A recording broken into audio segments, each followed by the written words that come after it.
Bien, bonjour à tous. Moi, je vais vous parler d'imagerie embarquée, d'intelligence artificielle au vignoble. Je ne vais pas rentrer dans les choses très techniques et je vais essayer de répondre à la question qui m'a été posée: quelle potentialité pour estimer les pertes de récolte?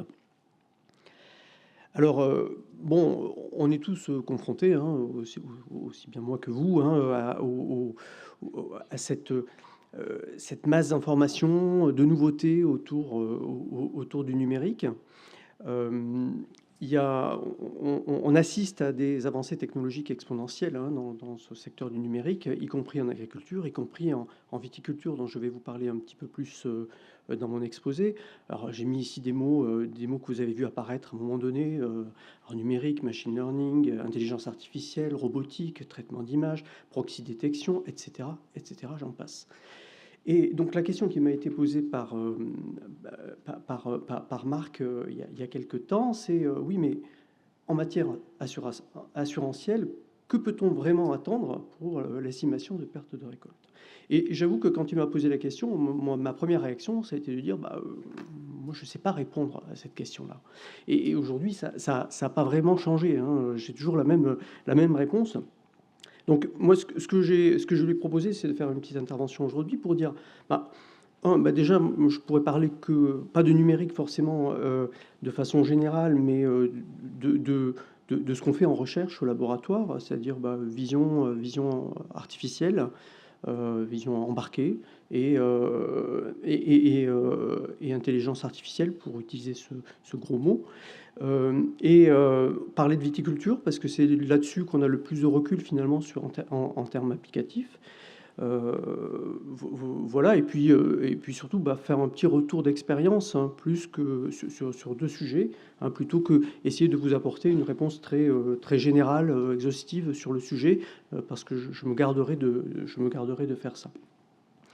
Alors, quand on parle de vision artificielle, quand on parle d'intelligence artificielle, de quoi parle-t-on, hein? Là, en général, bon, il y a plein de travaux sur le sujet. Il y a 3 questions qui sont récurrentes. C'est quel capteur on utilise? Hein, on parle de capteurs classiques, hein, de caméras. On parle de donc RGB, rouge, vert, bleu. On parle parfois de capteurs multispectraux, hyperspectraux. On parle de vecteurs aussi. Alors vecteurs, ça veut dire, comment sont embarqués les capteurs? Est-ce qu'ils sont embarqués sur des satellites, des avions? On parle de télédétection. Est-ce qu'ils sont embarqués sur le terrain? On va parler de proxy détection et puis il y a un intermédiaire, je ne sais pas comment l'appeler, télédétection proche peut-être, un petit peu plus proche où on va embarquer par exemple sur des drones. Quel algorithme aussi? Alors on parle beaucoup d'intelligence artificielle. Alors nous, ça fait quelque temps qu'on parle d'apprentissage profond, deep learning. C'est les tendances actuelles, hein. C'est sur ces sujets qu'il y a eu le plus d'avancées ces derniers temps, mais on peut parler d'algorithmes plus traditionnels, plus conventionnels, hein, disons que voilà, il y a eu une grosse transition depuis une dizaine d'années, une quinzaine d'années, vers de l'apprentissage profond et aujourd'hui les principales avancées, elles sont là sur ce sujet-là. Et donc nous, au laboratoire, IMS, certains d'entre nous qui sommes à Bordeaux Sciences Agro, avons travaillé principalement ces derniers temps, sur de l'imagerie embarquée, sur de l'imagerie couleur, embarquée en proxy détection. On a eu l'occasion, de travailler sur 2 types de capteurs, qu'on a mis au point depuis, une dizaine d'années. Une caméra embarquée, on appelle ça la Proxicam, destinée à être embarquée, donc elle est mobile, hein. Là, vous voyez par exemple une visualisation ici de la caméra embarquée sur un petit, robot de scouting ou aussi sur des capteurs fixes, mais j'en parlerai moins, aujourd'hui. Des capteurs fixes qui sont positionnés en quelques points de la parcelle et qui peuvent nous donner une information tout au long de la saison, mais seulement en quelques points. Alors donc on a 2 types finalement d'informations. Une information exhaustive spatialement, mais qu'en quelques dates, hein, et une information exhaustive temporellement, mais qu'en quelques points, hein, et on essaie de travailler à la combinaison de ces 2 types d'informations. Alors on a travaillé sur différents sujets, on sait segmenter des organes sur la vigne, on sait détecter des baies, on sait, détecter des symptômes. On a travaillé sur plusieurs maladies, le mildiou, mais ça commence à dater un petit peu nos travaux sur les mildious, mais aussi sur l'ESCA, sur la flavescence dorée, j'en parlerai tout à l'heure. Bon, voilà. Donc on sait détecter des choses sur des images et on s'intéresse à l'exploitation aussi de ces informations spatialement, spatio-temporellement.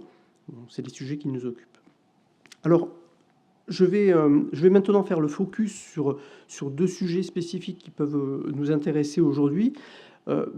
Quid de l'estimation de rendement? Est-ce qu'on est capable d'utiliser ces technologies pour estimer des rendements à la parcelle? On a travaillé sur le sujet au travers de deux projets que j'évoque ici, projet EARN et projet Vinci, un étant financé localement par notre SAT à l'Université de Bordeaux et par les vignerons de Tutiac, et puis un projet européen Interreg, Sudoe, qui était le projet Vinci. Alors, le rendement, vous connaissez mieux, enfin pour certains en tout cas qui êtes ici, vous connaissez mieux que moi. De quoi parle-t-on quand on parle de rendement? Est-ce qu'on parle d'un volume par hectare? Est-ce qu'on parle de tonnes par hectare? Est-ce qu'on parle de... Alors, c'est pour les, plus pour les... dans le cognac, par exemple, on parlera plutôt plus de volume d'alcool pur par hectare. On peut parler, si peut-être aussi, on va peut-être parler de chiffre d'affaires à l'hectare, j'en sais rien. Donc, il y a plusieurs définitions possibles. Alors nous, on a travaillé plutôt sur les définitions que vous voyez là. Sur la vigne, ça se traduit par un rendement, c'est un nombre de vignes fois un nombre de grappes par vigne, fois un nombre de baies par grappe, fois une masse de baies. Donc il y a toutes les composantes ici du rendement qui interviennent. Et on s'est plutôt d'ailleurs focalisé, nous, sur la deuxième équation ici, nombre de vignes fois nombre de baies par vigne fois masse d'une baie, tout simplement parce qu'on sait compter des baies, on ne sait pas forcément facilement compter des grappes, parce que les grappes se cachent, parce qu'il y a plein de questions. Bon, et puis une autre question aussi qui se pose, c'est quand est-ce qu'il faut estimer? Le viticulteur voudrait estimer le rendement le plus tôt possible, j'imagine. Le plus tôt possible, qu'est-ce que ça veut dire? Le traiteur d'image, lui, le traiteur d'image, lui, préfère le faire à la fermeture de la grappe, après feuillage, si possible, parce que c'est là que les baies se distinguent le mieux. Elles sont après feuillage, c'est visible. Avant effeuillage, ça ne l'est pas. Donc, le statisticien, lui, juste avant la récolte, ça l'arrangerait parce qu'il y a des aléas météorologiques qui font que si on estime un rendement au mois de juillet, je ne suis pas sûr qu'on ait vraiment une réponse fiable pour le jour de la récolte. Et puis l'assureur, j'en sais rien. Là, je ne sais pas trop, je n'ai pas trop travaillé sur le sujet, à quel moment il faut pouvoir mesurer ce rendement. Alors on a travaillé sur ces différents projets. Alors là, c'est pour le projet Vinci, sur 3 pays, 5 domaines, 14 parcelles, 3 années. On a acquis plein d'images. On a développé des algorithmes qui nous permettent d'aller vers la détection des baies sur les images. Je disais tout à l'heure, c'est plus facile pour nous finalement de détecter des baies, de compter des baies que de compter des grappes, parce que les grappes, vous le voyez ici, elles sont parfois collées les unes aux autres, elles se cachent les unes les autres, elles sont cachées par des feuilles, donc c'est pas évident. Et ça fait partie des problèmes que l'on rencontre pour l'estimation de la charge en baies déjà, et puis peut-être sans doute du rendement. Alors les résultats, très rapidement, on a de très bonnes corrélations. Alors attention, entre le comptage automatique qu'on fait par des algorithmes et le comptage qu'un expert ferait, un expert plus ou moins expert ferait, un comptage manuel à l'œil des baies visibles sur les images. Alors, donc on sait, en gros, l'algorithme, il sait compter les baies visibles. On a des cartographies de charges en baies qui sont pertinentes, qui font sens pour l'agriculteur, pour le viticulteur qui en prend connaissance.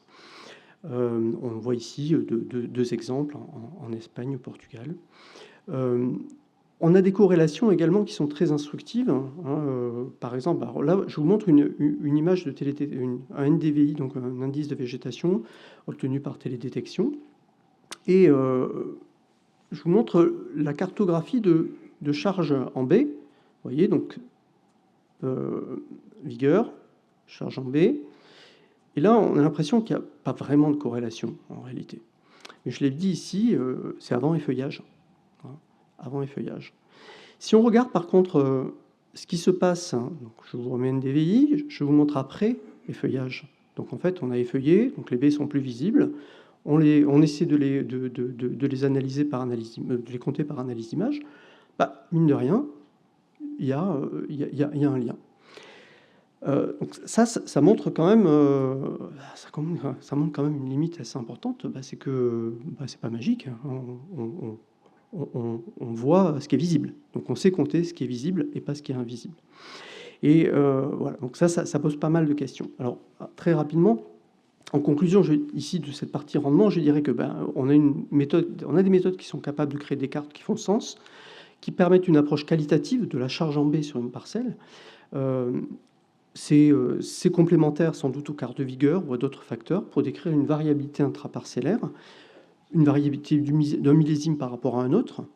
Par contre, ça dépend de plein de facteurs, hein, et notamment l'itinéraire technique d'opérations culturelles. Et donc, c'est très difficile d'avoir une estimation quantitative fiable à l'aide de seulement des images et donc de ces technologies. Alors donc, beaucoup de prudence. Hein. On a nos travaux depuis maintenant une dizaine d'années sur le sujet nous montrent qu'il faut être très prudent sur ce qu'on peut dire en termes d'estimation de rendement à partir des images. Hein.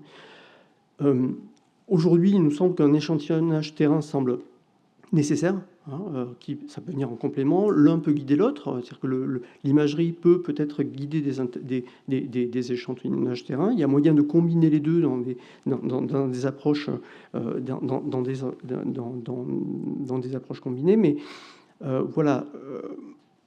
Aujourd'hui, on ne peut pas dire réellement qu'on sait corréler un rendement, hein, à la récolte, une mesure à la récolte, et des mesures qui sont faites avant par analyse d'image. Hein, ce serait dangereux de dire voilà, on peut le faire. Hein, ça dépend de plein de conditions. Autre focus là, que je voudrais faire, c'est sur les maladies de la vigne. Alors, c'est un retour d'expérience sur une maladie qui est la flavescence dorée, qui est sans doute pas celle qui nous importe le plus. On a beaucoup parlé de mildiou jusqu'ici, mais en tout cas, c'est nos travaux les plus récents, ils portent sur cette maladie, hein, et on va essayer de... J'ai largement dépassé déjà, c'est ça? Il faudrait en 3-4 minutes, pas plus aussi. D'accord. Donc on va essayer de faire ça. Donc sur la flavescence dorée, je vous passe le contexte. Hein. On a fait des acquisitions terrain, on a acquis beaucoup de données. On a fait beaucoup de travaux d'annotation d'images pour avoir la vérité terrain par les experts. Et on a obtenu, sur des bases de données acquises en 2020-2021, on a obtenu des résultats qui étaient très bons,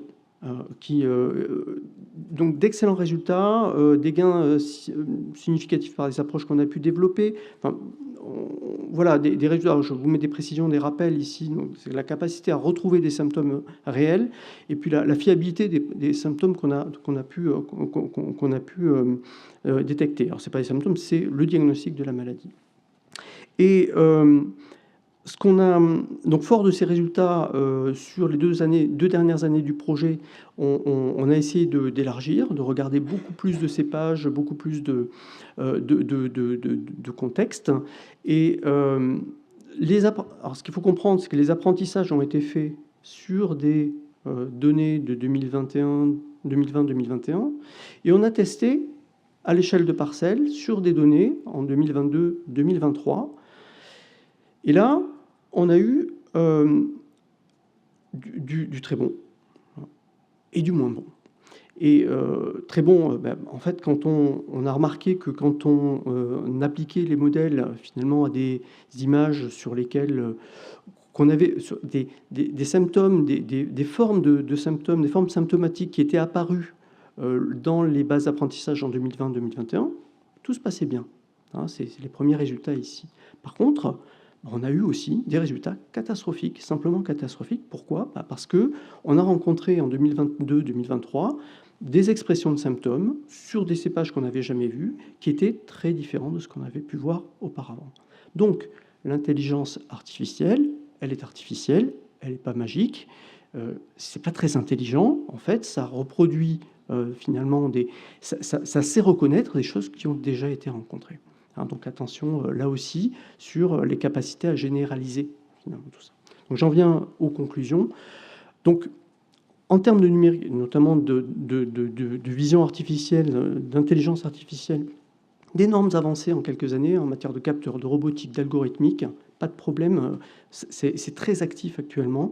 On a des résultats bluffants qui sont obtenus par des IA perceptives, je ne parle pas d'IA générative ici, qui s'approchent de performances humaines, mais on a aussi beaucoup de limites pour l'instant.